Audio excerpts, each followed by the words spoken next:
সন্তান পুষ্ট হওয়ার জন্য কি মাকে আলাদা কোনো ফুড দেওয়া হয়? ওই সন্তান পেলে কি সন্তানদেরকে আলাদা ফুড দেয় না। মার হারে, মার চলাচল দিতে, মার চিন্তা চেতনায় যে সন্তানটি পৃথিবীতে আসলো, সে সেই মার দেখা অনুযায়ী সে সেইভাবেই চলতে লাগে। এই জন্য দায়ী কে? মা। হে মায়েরা, আপনারা হয়তো কালকে বলতে পারেন এই বিষয় পাঠ আমরা শুনবো না, পাঠক সে আমাদের খালি দুধ ধরে গেছে।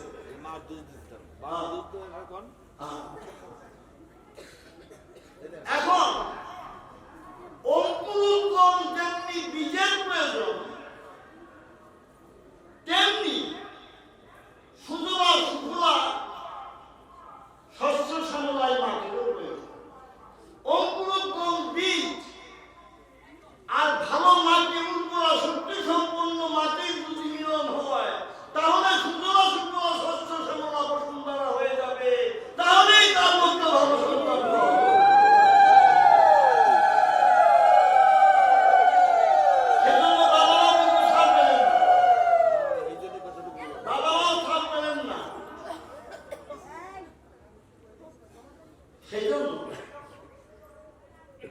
সংসারটা স্বামী স্ত্রী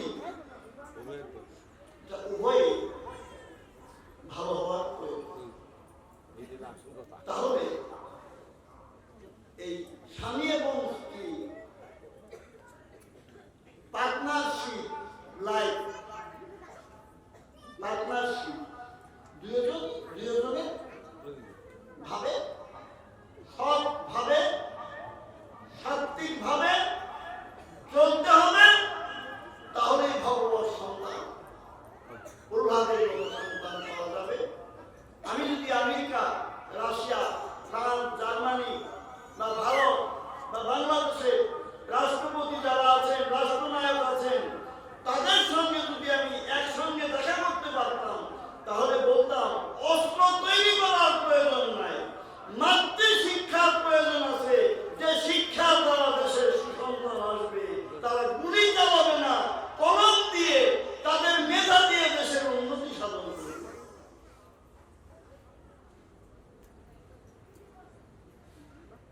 সাধু রাজা পরীক্ষিতকে বললেন, তুমি সাধু। উত্তরা গর্ভের সন্তান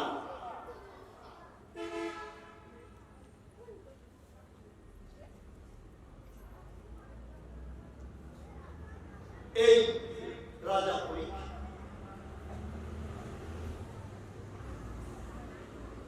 স্বামী 16 বছরে অভিমন্যু নিহত হয়েছে। স্বামীও ছিলেন কৃষ্ণ ভক্ত, উত্তরাও ছিলেন কৃষ্ণ ভক্ত, যার কারণে রাজা পরীক্ষিত তিনি যে সুখদেব গোস্বামী তার বললেন সাধু। বিভিন্ন সময় আমাদের বিভিন্ন ভাষা বেরিয়ে এসেছে উত্তরোত্তর। যেমন বাবু, বাবু বাবু ব্রিটিশদের একটি বকা, এক কথায় হলো বকা। বাবু ফিলফিলা কাপড় পরত, যারা জমিদার ছিল তারা কাবেদারি করত ব্রিটিশে, ফিলফিলে ধুতি পরত, ফিলফিলে পাঞ্জাবি পরত, চোখে নাকের ডুগায় চশমা থাকতো, হাতে লাঠি থাকতো, অনেক সময় চুরুট থাকতো। চুরুট মানে ধূমপাই।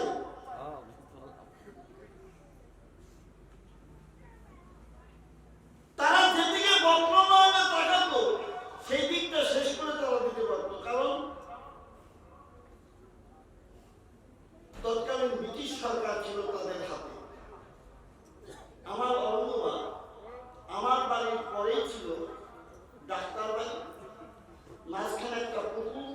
মনে আছে কিনা?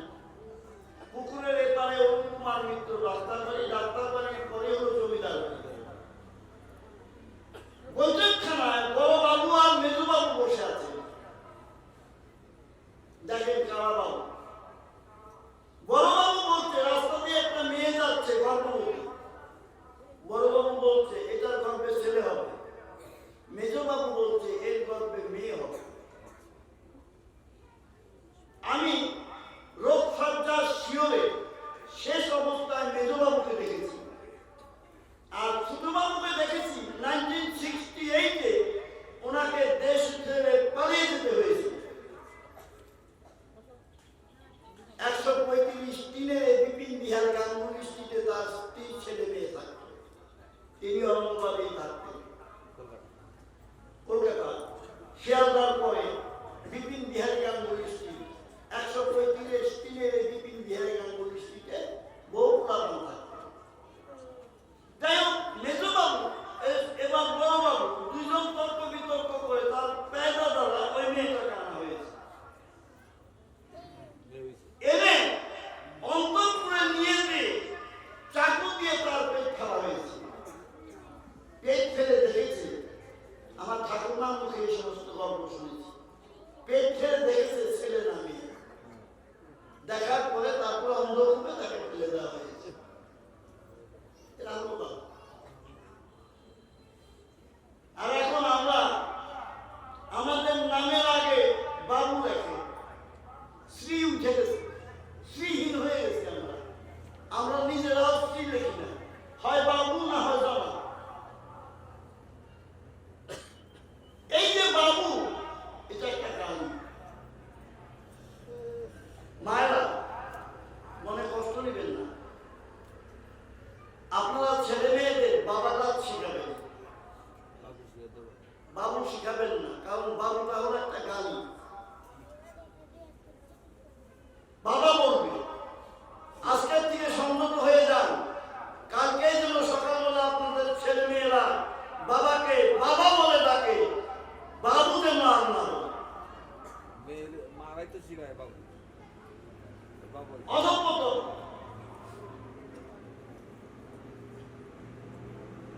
তাহলে ব্রিটিশ বাবু, আবার ইদানি যারা রাজাকারের সন্তান বাংলাদেশে আছে, রাজাকারের সন্তানরা হিন্দুদের দেখলে বলে নারায়ণ নারায়ণ। আমি 1964-এ ইন্ডিয়ায় আনন্দবাজার পত্রিকায় দেখলাম বিহারে মালমদের উপর নির্যাতন। মালম শব্দের অর্থ অশিক্ষিত।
ও তোর ভজন প্রাণ হবে না,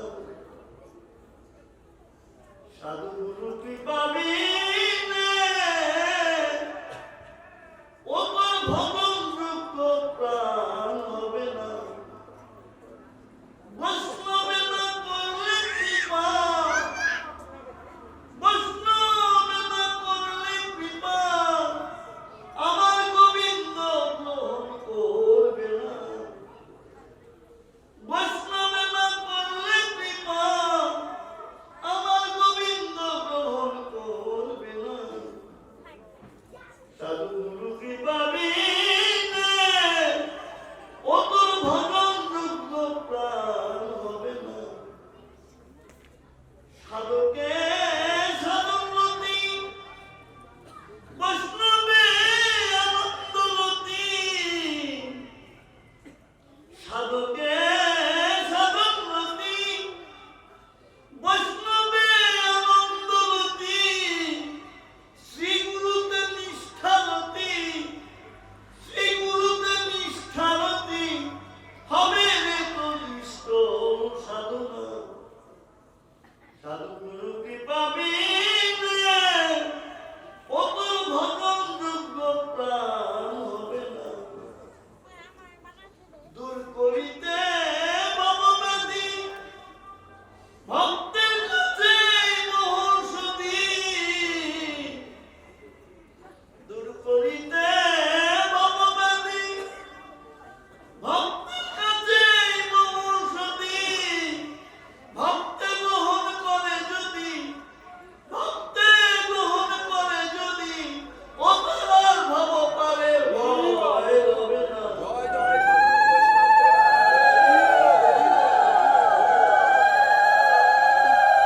ভক্তে গ্রহণ করে যদি ও তার ভব পারে ভয় হবে না, সাধু গুরু কৃপা বিনে ও তোর ভজন যোগ্য প্রাণ হবে না, ভক্ত পদ মুখে রাখো,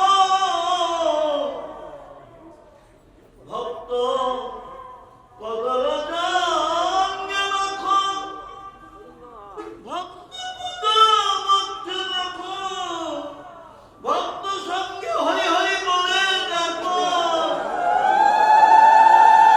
ভক্ত সঙ্গে হরি হরি বলে ডাকো, দূরে যাবে যন্ত্রণা, ভক্ত সঙ্গে সবে মিলে একবার হরি হরি বলে ডাকো, দূরে যাবে যন্ত্রণা,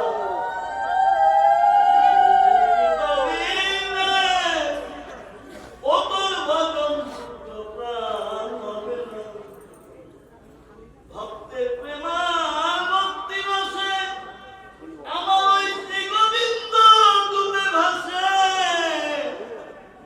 ভক্তের প্রেমার ভক্তি রসে আমার শ্রী গোবিন্দ ডুবে ভাসে, এবং লোভের স্বভাব দোষে, এবং লোভের স্বভাব দোষে আমার কৃষ্ণ ভক্তে ভক্তি হলো না, সাধু গুরু কৃপা বিনে ও তোর ভজন যোগ্য প্রাণ হবে না,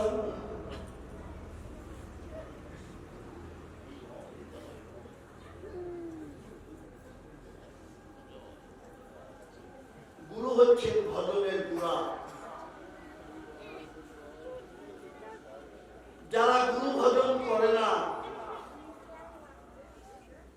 গৌর গোবিন্দ তাকে কৃপা করেন,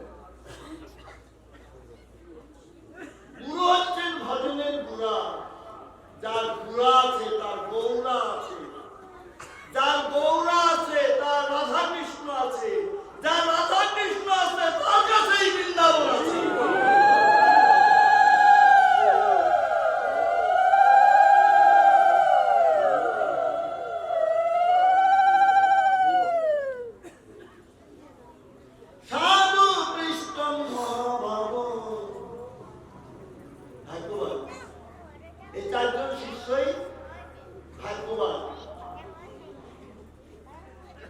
তাই সুখদেব গোস্বামী পাদ বললেন, সাধু কৃষ্ণ মহাভাগ তয়া ভাগবত উত্তম।